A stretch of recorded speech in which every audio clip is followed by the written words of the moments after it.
पहला सवाल है, पढ़ें जी, क्या लिखा हुआ है?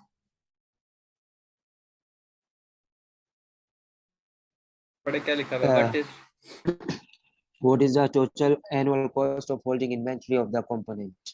टोटल कॉस्ट का फॉर्मूला क्या होता है? टोटल एनुअल होल्डिंग कॉस्ट का। Total annual holding cost का ही- टोटल एनुअल होल्डिंग कॉस्ट का, cost of holding per unit of inventory multiply by average inventory. holding cost per unit times average inventory. Yes. वो ही और CH times quantity divide by 2. Two, yes, और average inventory का formula क्या होता था? Q divide by Average to. inventory का order buffer quantity, plus yes, plus buffer. बिल्कुल। Order quantity divide by two, और अगर बफर स्टॉक दिया तो उसको ऐड कर देते हैं। ठीक है, ये फॉर्मूलाज की सारी गेम है। फॉर्मूलाज आपको याद हुए, आपको सब कुछ याद हो। अब मैं ये देखता वाले हूँ। दिए हुए होंगे एग्जाम में। नहीं, ये वाला नहीं दिया होगा। MA2 में तो खैर आपको नहीं दिया होगा, मैं F2 की बात कर रहा हूँ। F2 में EOQ EBQ दिया होगा। F2 में जो मुश्किल फॉर्मूलाज है वो आपको दिए होंगे। ये वाला नहीं दिया हुआ है ये ये जी। वाला नहीं दिया होगा, ये इतना मुश्किल भी नहीं है, आपको ये आना चाहिए। ठीक है, हाँ, जी जी। अब स्टार्ट करते हैं। A manufacturing company uses 28,000 components per year at even rate during the year. Each order placed with the supplier of the component is 1,500 components. Order का तो यहाँ पर वैसे हमारा कोई ताल्लुक नहीं है। अभी देखते हैं क्या होता है। Which is economic order quantity. ठीक है तो इकोनॉमिक ऑर्डर क्वांटिटी है, यानी कि ये क्या होगा इस फॉर्मूले में? क्यू होगा। ठीक है, क्यू ऑर्डर क्वांटिटी है ना। तो इस सिचुएशन में ईओ क्यू है, तो मतलब वो भी ऑर्डर क्वांटिटी है, तो 1500 ये होगी डिवाइडेड बाई टू। क्लियर है ये बात? ये पॉइंट क्लियर है ना? जी। और कंपनी साथ बफर इन्वेंट्री 700 कंपोनेंट्स होल्ड करिए, तो वो भी 700 ऐड कर देंगे। तो 1500 डिवाइड बाई टू 750, 750 प्लस 700 आपके पास आ जाएगा 1450। आपके पास एवरेज इन्वेंट्री 1450 आ गई, और एनुअल होल्डिंग कॉस्ट क्या है? 3। 3। 3 टाइम्स 1450, कितना आएगा आंसर? 4350। 4350 आपका आंसर आ गया। ठीक है, क्यू का मतलब ऑर्डर क्वांटिटी होता है। सवाल में अगर इकोनॉमिक ऑर्डर क्वांटिटी दी हो तो है, तो वो भी ऑर्डर क्वांटिटी ही ना। ये आपने याद रखना।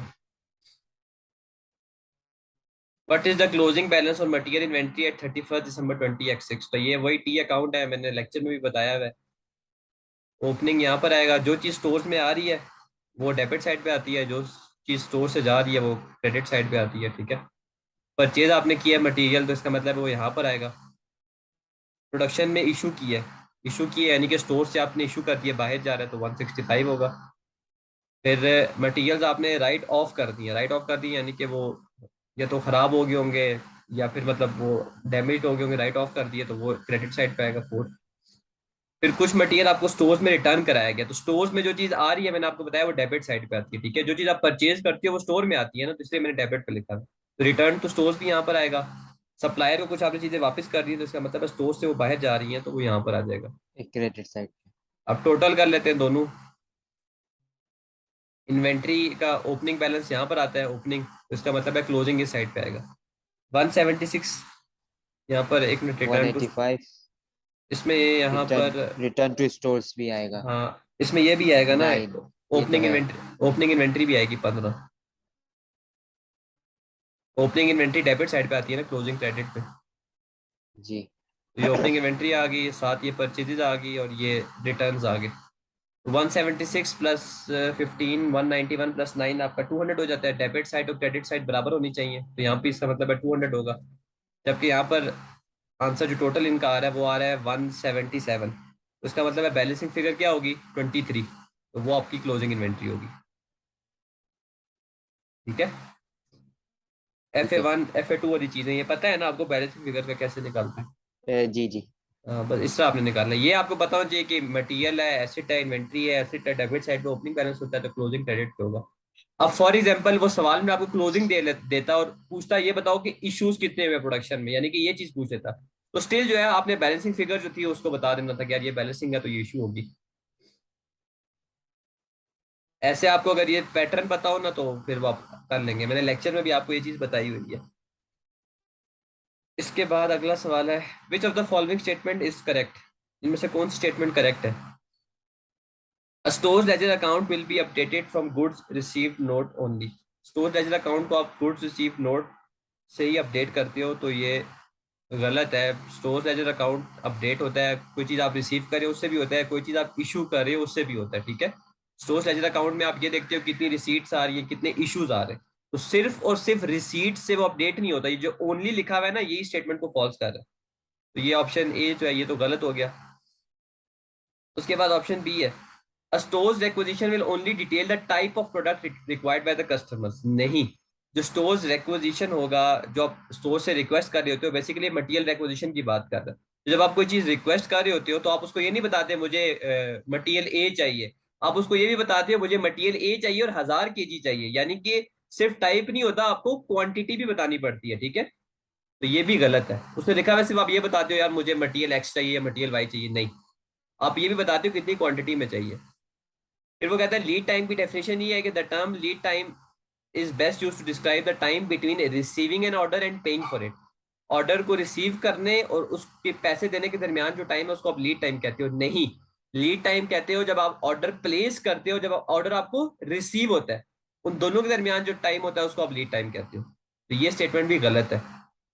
तो ये लास्ट स्टेटमेंट ट्रू होगी कि अगर आपने कोई ऑथराइजेशन करनी है स्टोर से, तो अगर कोई आपने इशू करना है स्टोर से तो आपको ऑथराइजेशन लेनी पड़ेगी। तो मैंने आपको बताया था डॉक्यूमेंट्स वाले लेक्चर में कि जो भी डॉक्यूमेंट है उसकी ऑथराइजेशन रेलिवेंट मैनेजर से जरूरी है। तो ऑप्शन नंबर डी जो है वो राइट आंसर होगा, ठीक है। ये लीड टाइम में और ऑर्डर जब हमने किया और फिर रिसीव किया वो है रिसीव, ना? उन दोनों के दरमियान जो टाइम होता है वो होता है। इससे लिखा हुआ है कि जब ऑर्डर आपने रिसीव किया और पेइंग उसके जो और पैसे दिए, तो ये गलत है ना। परपेचुअल इन्वेंट्री का क्या मतलब होता है? देखिए, इन्वेंट्री की दो तरह के मेजरमेंट्स होती है, एक होती है परपेचुअल इन्वेंट्री, एक होती है fix inventory. Fix inventory system होता है, उसमें जो फिक्स इन्वेंट्री सिस्टम होता है उसमें ये होता है ना कि आप फॉर एग्जांपल हर हफ्ते बाद देखते हो कि कितना आपने रिसीव किया है, कितना आपने इशू किया, टोटल बैलेंस आप हफ्ते बाद निकालते हो। परपेचुअल इन्वेंट्री का मतलब ये होता है कि आप साथ साथ ही रिकॉर्ड कर देते हो। अगर आज इशू हुआ है तो आज ही आप रिकॉर्ड अपडेट कर दोगे, आज रिसीव हुआ है तो आप उसी वक्त रिकॉर्ड अपडेट कर दोगे। तो परपेचुअल इन्वेंट्री का मतलब ये होता है कि जब इन्वेंट्री जो आप रिकॉर्ड कर रहे होते हो वो उसी वक्त कर देते हो, ठीक है। इशू हो चाहे वो रिसीट्स हो, जो क्लोजिंग बैलेंस हो, आप साथ साथ ही मेंटेन करते रहते हो, ठीक है। सिंपल सी मिसाल ये है, आप एक शॉपकीपर है, आप एक सिस्टम ये है कि आपको फॉर एग्जांपल आपको कोई चीज रिसीव हो रही है तो आप उसी वक्त लिख देते हो कि यार आज मैंने आज डेली की मेरी मेजरमेंट ये थी कि इतने मेरा एक्सपेंसेस हुए, इतने मुझे पैसे आए, ठीक है। एक ये सिस्टम हो गया, एक ये हो गया कि आप हर 10 दिन बाद टोटल कैलकुलेशन करते हो। तो ये दो डिफरेंट सिस्टम होते हैं। परपेचुअल इन्वेंट्री का मतलब ये होता है कि आप जैसे इन्वेंट्री आ रही उसी वक्त आपने रिकॉर्डिंग कर दी, जैसे इन्वेंट्री जा रही उसी वक्त आपने रिकॉर्डिंग कर दी, उसी वक्त आपने उसी दिन का क्लोजिंग बैलेंस निकाल दिया। तो साथ साथ चीजों को लेकर चलने को आप परपेचुअल इन्वेंट्री कहते हो, ठीक है। क्लियर है ये? जी क्लियर है। उसके बाद है, what is the double entry for issue of indirect production material? Indirect production material है, तो इनडायरेक्ट प्रोडक्शन मटेरियल है तो मुझे बताएं इनडायरेक्ट कॉस्ट किस में जाती है अकाउंट में? मैंने आपको बताया था ओवरहेड अकाउंट में जाती है। डायरेक्ट कॉस्ट जो है वो वर्क इन प्रोग्रेस अकाउंट में जाती है, ठीक है। इनडायरेक्ट कॉस्ट है तो इसका मतलब आपको पता चल जाना चाहिए कि प्रोडक्शन ओवरहेड में जाएगी। अब आपने, क्रेडिट साइड पे। बिल्कुल मटेरियल्स का नॉर्मल बैलेंस डेबिट होता है ना, क्योंकि आप इशू कर रही हो तो क्रेडिट साइड पे चला जाएगा। डेबिट आपका हो जाएगा प्रोडक्शन ओवरहेड और क्रेडिट मटेरियल्स कंट्रोल अकाउंट, ठीक है। जी। बट फिनिश गुड्स नहीं होगा क्योंकि आप प्रोडक्शन मटेरियल को इशू कर रहे हो, तो इसका मतलब है अभी उसमें प्रोडक्शन होगी तो वर्क इन, मतलब अभी उसमें प्रोडक्शन हुई है वो मुकम्मल नहीं हुआ, तो ये तो आंसर बिल्कुल भी नहीं होगा। मटेरियल जा रहा है तो क्रेडिट साइड पे आना चाहिए। वर्क इन प्रोग्रेस दोनों नहीं होंगे क्योंकि वर्क इन प्रोग्रेस में आप डायरेक्ट कॉस्ट को डील करते हो, इनडायरेक्ट को नहीं डील करते। तो ऑप्शन बी आपका आंसर होगा। 144 है, फॉर्म कंप्लीटेड, आपने बताना कौन सा डॉक्यूमेंट है। Form completed by the stores department detailing inventory requirements, बताएं जी।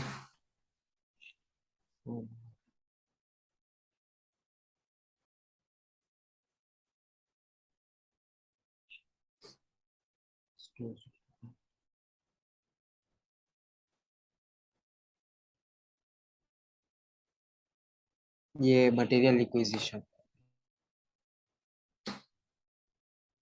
ये यहाँ पर एक मिनट,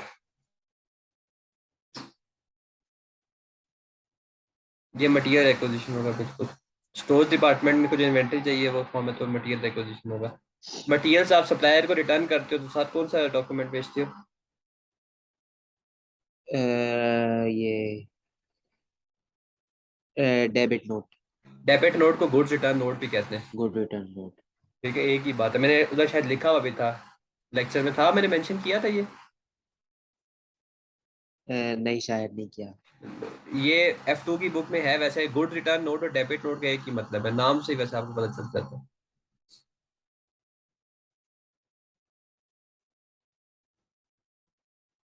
उसके बाद third, form completed by stores on receipt of goods. Stores वाले जो फॉर्म कंप्लीट करते हैं जब उनको गुड्स मिलते हैं तो कौन सा डॉक्यूमेंट होता है?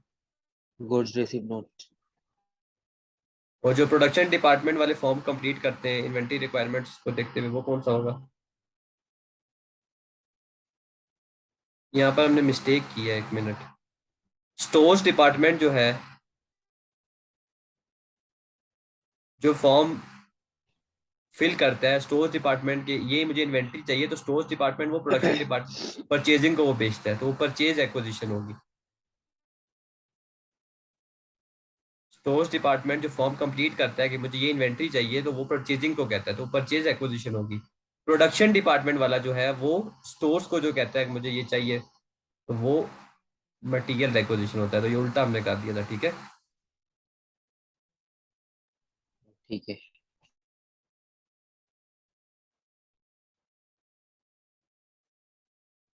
ले रही है? जी। सही है।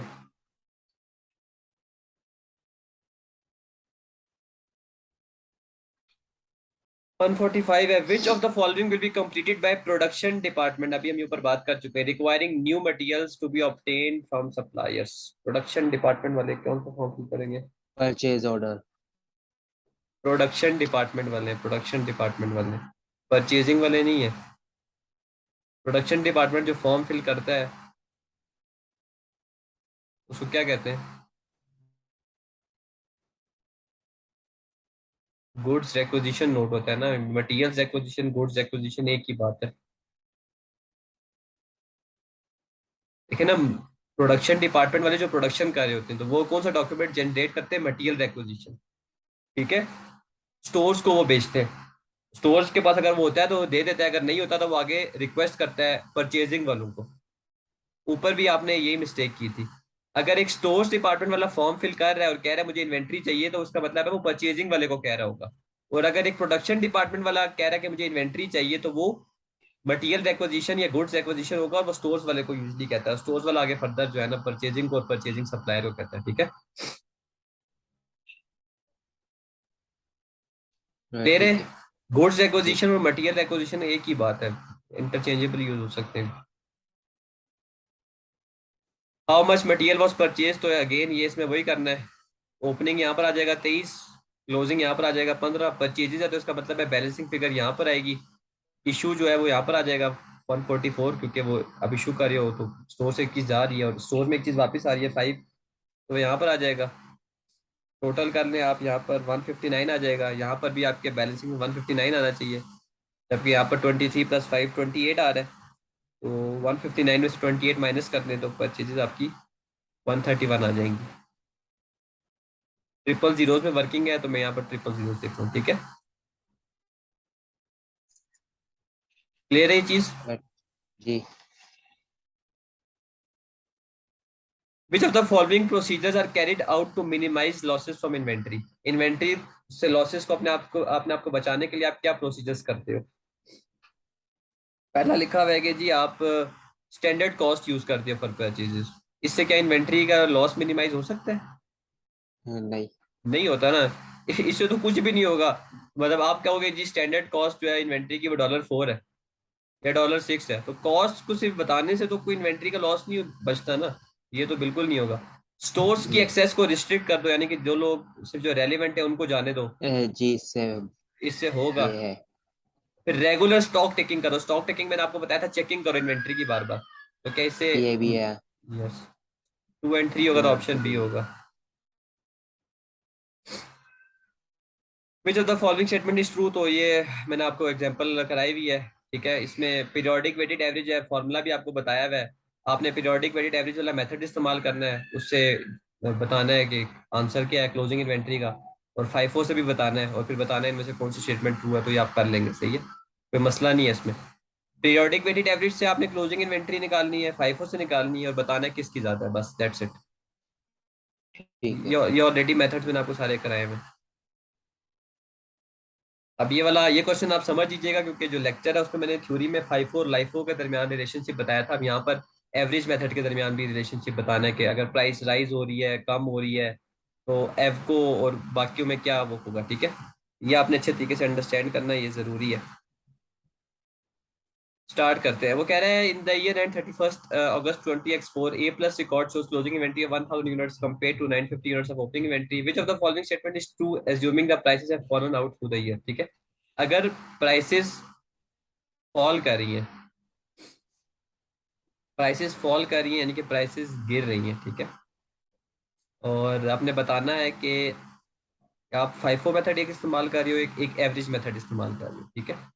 तो इस दोनों में क्या डिफरेंस होगा, क्लोजिंग इन्वेंटरी और प्रॉफिट किस में ज्यादा होगा, किस में कम होगा, हमने वो बताना है। अब एक रिलेशनशिप आपको पता होना चाहिए हर किसी भी जो है ना ऐसे थ्योरेटिकल सवाल में, कि अगर कॉस्ट ऑफ सेल्स जो है, अगर कॉस्ट ऑफ सेल्स ज्यादा है तो प्रॉफिट क्या होगा, प्रॉफिट कम, लेस। लेस होगा। कॉस्ट ऑफ सेल्स का फॉर्मूला क्या होता है, opening plus plus. Production minus closing, ये पता है आपको, जी। ये पता है ना, जी। सही है।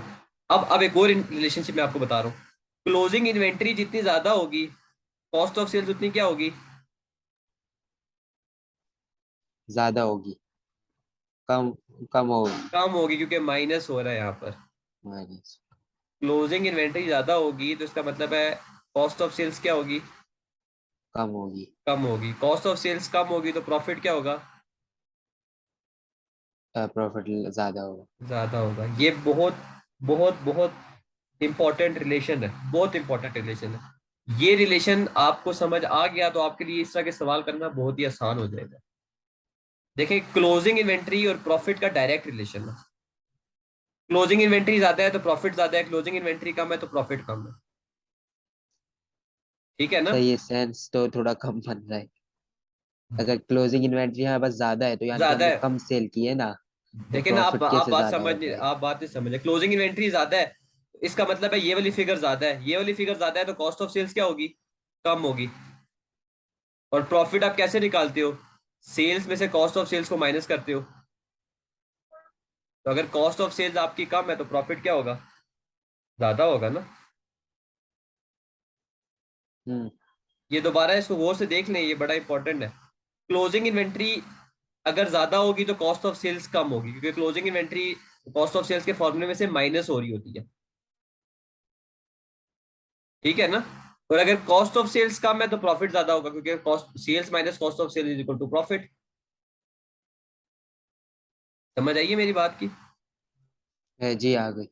ये रिलेशनशिप आपने समझना जरूरी है। देखें, इसका इनका आपस में इनवर्स रिलेशन है, क्लोजिंग इन्वेंट्री और कॉस्ट ऑफ सेल्स का इनवर्स रिलेशन है। क्लोजिंग इन्वेंट्री ज्यादा, कॉस्ट ऑफ सेल्स कम, क्लोजिंग इन्वेंट्री कम, कॉस्ट ऑफ सेल्स ज्यादा। और कॉस्ट ऑफ सेल्स और प्रॉफिट का भी इनवर्स है, कॉस्ट ऑफ सेल्स कम, प्रॉफिट ज्यादा, कॉस्ट ऑफ सेल्स ज्यादा, प्रॉफिट कम। जबकि क्लोजिंग इन्वेंट्री और प्रॉफिट का डायरेक्ट रिलेशन है,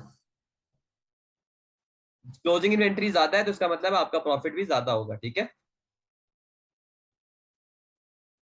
ये चीज क्लियर है। जी। ये बहुत इंपॉर्टेंट बात है, ये बात आपको समझ आ गई तो आपके लिए सारा कुछ आसान हो जाएगा। खैर, अब स्टार्ट करते हैं।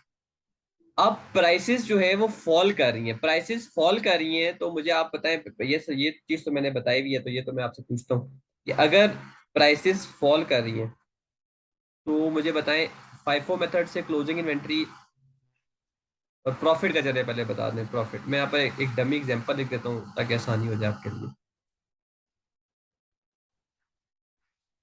प्राइसेस फॉल कर रही है, फॉर एग्जांपल 1 सितंबर को प्राइस थी, वो थी $6, 31 सितंबर को थी $4। अब अगर प्राइसेस फॉल हो रही है तो इसका मतलब है अगर आप फाइफो मेथड यूज कर रहे हो तो आपके जो कॉस्ट ऑफ सेल्स होगी, कॉस्ट ऑफ सेल्स होगी, वो कम होगी ज्यादा होगी फाइफो से? ज्यादा होगी। ज्यादा होगी, क्योंकि आप पहला जो इन्वेंट्री है फर्स्ट इन फर्स्ट आउट कर रहे हो, तो इस वैल्यू पे आप इन्वेंट्री को दोगे, तो कॉस्ट ऑफ सेल ज्यादा होगी फाइफो से। कॉस्ट ऑफ सेल ज्यादा होगी तो प्रॉफिट क्या होगा? प्रॉफिट कम कम होगा। होगा। कम होगा, ठीक है। अब आप एवरेज मेथड यूज कर रहे हो। एवरेज मेथड में क्या होता है कि एवरेज मेथड में आप इन बिटवीन कॉस्ट निकालते हो, यानी कि एवरेज निकालते हो। ठीक है। एवरेज मेथड में आप इन बिटवीन कॉस्ट निकालते हो, तो एवरेज निकालते हो। क्लोजिंग इन्वेंट्री का भी मुझे बता दें, क्लोजिंग इन्वेंट्री ज्यादा होगी कम होगी फाइफो से? FIFO से क्लोजिंग इन्वेंट्री ये कम होगी। अब आपको कम कैसे होगी कि आप ये वाला जो पुरानी आइटम्स है वो पहले दे रहे हो, तो क्लोजिंग में ये रीसेंट वाली बच जाएंगी ना, तो रीसेंट वालों की जी कॉस्ट कम है।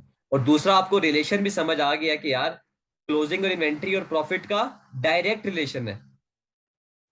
तो अगर प्रॉफिट कम है तो क्लोजिंग इन्वेंट्री भी कम होगी, जो मैंने आपको समझाया था। जी तो ये बहुत जरूरी है, इसलिए मैं आपसे कह रहा था। ठीक है। अब एफको मेथड पे आते हैं, जो कि अभी तक डिस्कशन नहीं हुई, क्लास में भी नहीं हुई थी, ठीक है, लेक्चर्स में भी नहीं थी। एफको मेथड का मतलब क्या होता है? Average method. Average method. Average method का मतलब ये होगा कि यार जब आप इन्वेंट्री इशू करोगे, तो ना 6 पे करोगे ना 4 पे करोगे, एक एवरेज कॉस्ट पे करोगे। एवरेज कॉस्ट पे करोगे ना, इन्वेंट्री ये होती थी एवरेज मेथड में, हमने पढ़ा था, हम एवरेज निकालते थे।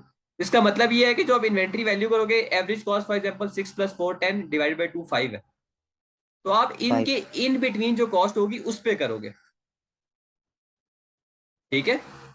जी इन बिटवीन कॉस्ट पे आप करोगे। इन्वेंट्री को जो आप इशू करोगे वो इन बिटवीन कॉस्ट पे करोगे, तो इसका मतलब ये हुआ कि फाइफो में आप जो इन्वेंट्री को वैल्यू करोगे 6 पे करोगे, और एवरेज में किस पे करोगे? 5 पे करोगे। तो एवको मेथड में आपकी कॉस्ट ऑफ सेल्स क्या होगी फाइफो के मुकाबले कम। में? कम कम। होगी। और प्रॉफिट क्या होगा? ज्यादा। ज्यादा होगा। अब क्लोजिंग इन्वेंट्री की वैल्यू क्या होगी, ये भी बता दें चलो। ये भी ज्यादा होगी। ज्यादा होगी, क्योंकि आपको रिलेशन समझ आ चुका है ये क्लोजिंग इन्वेंट्री का और प्रॉफिट का रिलेशन, इसीलिए मैंने आपको पहले ही समझाया था। स्टूडेंट्स जो है वो काफी कंफ्यूजन क्रिएट कर लेते हैं, अगर उनको यही समझ आ जाए ना रिलेशन क्लोजिंग इन्वेंट्री और प्रॉफिट का, तो वो बस कॉस्ट ऑफ सेल्स और प्रॉफिट की कैलकुलेशन करें। प्रॉफिट ज्यादा है तो क्लोजिंग इन्वेंट्री भी ज्यादा होगी। क्लियर है? इस जी पे इस पे मैंने टाइम इसलिए ज्यादा लगाया है। ये रिकॉर्डिंग जो है ये आप वापस व्यू भी कर सकते हैं, तो इसको दोबारा व्यू भी करना है। इस रिलेशन को समझ के आप, तो ऐसे सवाल आपके लिए आसान हो जाएंगे, हलवा हो जाएंगे। अब बता दे कौन सी स्टेटमेंट ट्रू है।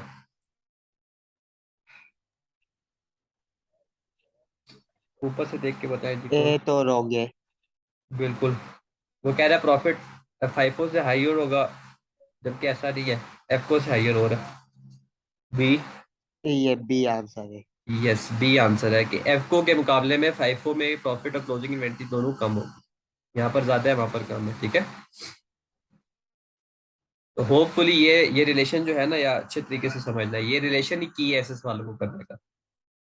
फाइफो लाइफो के तो मैंने आपको समझाए में डिटेल से रिकॉर्डिंग्स में, ये एफको वाला नहीं था। अब आपको एफको वाला भी समझ आ गया। क्लियर है? जी सर। अब 150 सवाल है। ग्रॉस प्रॉफिट आपने निकालना है। ग्रॉस प्रॉफिट का क्या फॉर्मूला होता है? Sales minus cost of sales. Cost of sales cost of sales का क्या फॉर्मूला होता है? Opening inventory plus plus purchases purchases. हाँ, परचेजेस। अगर तो माइनस रिटर्न। हाँ, माइनस क्लोजिंग इन्वेंट्री होता है। ठीक है, ये फॉर्मूला होता है। क्लियर है ये चीज? जी अब इस सवाल में वो कह रहा है ग्रॉस प्रॉफिट क्या होगा अगर आप वेटेड एवरेज कॉस्ट मेथड इस्तेमाल करो। ठीक है। वेटेड एवरेज कॉस्ट मेथड मैंने आपको लेक्चर में भी बताया हुआ है कि अगर उसने आपको पीरियोडिक का बताया हुआ ना, पीरियोडिक में क्या होता है कि आप एक ही साथ सिंगल कॉस्ट पर यूनिट निकाल लेते हो, तो वो आपको स्पेसिफिकली मेंशन करेगा कि पीरियोडिक यूज करो। अगर सिर्फ उसने वेटेड एवरेज कॉस्ट मेथड कहा हुआ है, सिर्फ वेटेड एवरेज कॉस्ट मेथड, तो इसका मतलब है वो कौन सा कह रहा है? कॉन्टिन्यूअस। ठीक है। ये देखें, ऊपर एक सवाल भी आया था।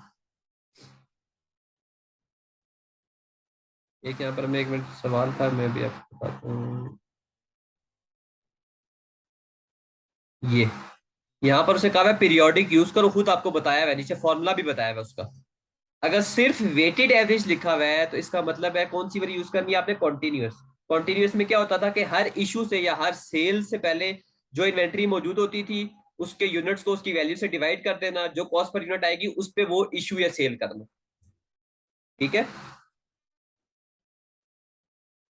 ये पता है ना ठीक आपको, जी। ये वेटेड एवरेज मेथड का। अब आपने करना क्या है, आपने सिंपली वही वेटेड एवरेज मेथड यूज करना है। उससे जो क्लोजिंग इन्वेंट्री की वैल्यू का आंसर आएगा वो यहाँ पर पुट करना है। परचेजेस जो आपकी हैं वो यहाँ पर लिख देनी है, कितनी परचेजेस है, दो। 10 मल्टीप्लाई बाय 19.8 और 20 मल्टीप्लाई बाय 24.5, उनका टोटल यहाँ पर लिख देना है। ओपनिंग इन्वेंट्री आपको ये बताई हुई है 6 यूनिट्स है और 15 है उनका, तो ये 15 टाइम्स 690 वो यहाँ पर लिख देना है। इससे आपके पास कॉस्ट ऑफ सेल्स आ जाएगी। ठीक है, माइनस इसमें से आपने सेल्स कर देनी है, सेल्स आपकी ये 10 आइटम्स एट 30 300 आ जाएगा, 5 आइटम्स एट 30 150, तो 300 प्लस 150 450। तो 450 में से जो कॉस्ट ऑफ सेल्स का आंसर आएगा वो माइनस कर देना, आपके पास प्रॉफिट आ जाएगा। ठीक है, ठीक है।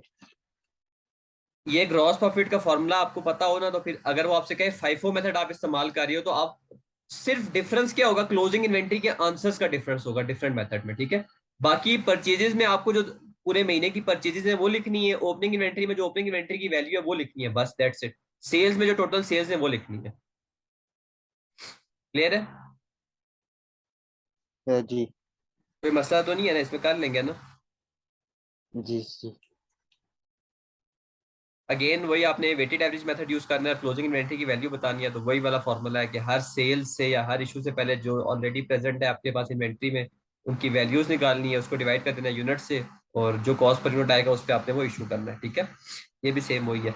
ये सवाल मैं आप लोगों को खुद नहीं करवा रहा क्योंकि आप लोगों ने ऑलरेडी लेक्चर में मैंने आपको सारे तरह के सवाल कराए हुए हैं। ये जो ग्रॉस प्रॉफिट वाला सवाल है इसमें सिर्फ यही डिफरेंस है कि आपको ये फॉर्मूला पता होना चाहिए और चीजें पुट अप करनी है। क्लोजिंग इन्वेंट्री आप उसी तरह निकालेंगे जो मैंने मेथड आपको समझाया है उसके थ्रू। अगेन फाइफो के थ्रू क्लोजिंग इन्वेंट्री निकालनी है तो ये आप कर लेंगे। हाँ, अब ये आ गया, अभी आप आपसे मैं करवाता हूँ। ये भी हम कर चुके हैं, खैर चलें आप फिर भी बता दें। अभी अब प्राइसेस राइज कर रही है, राइज कर रही है तो इसका मतलब है सारे आंसर्स ऑपोजिट होंगे। प्राइस राइज कर रही है तो यहाँ पर मैं एक डमी एग्जांपल ले लेता हूँ कि फर्स्ट को थी प्राइस $5, 31st को है $8। फाइफो आप यूज कर रहे हैं तो फाइफो से बताएं जी पहले मुझे, कॉस्ट ऑफ सेल्स क्या होगी, कम ज्यादा, लो होगी। लो। प्रॉफिट क्या होगा, प्रॉफिट है। बोले हाई। बोले, हाई ज्यादा होगा। होगा। और क्लोजिंग इन्वेंट्री, ये भी ज्यादा होगी। अब आपको रिलेशन समझ आ गया ना उसका, तो बस सारा काम आपके लिए आसान हो जाएगा। आप एफको मेथड वेटेड एवरेज, एवरेज से जो है कॉस्ट आपके इन बिटवीन एवरेज ही आएगी। अच्छा, 1 मिनट सब्र करें, मीटिंग टाइम एंड हो रहा है, मैं दोबारा मीटिंग स्टार्ट करता हूँ। ठीक है। चलो।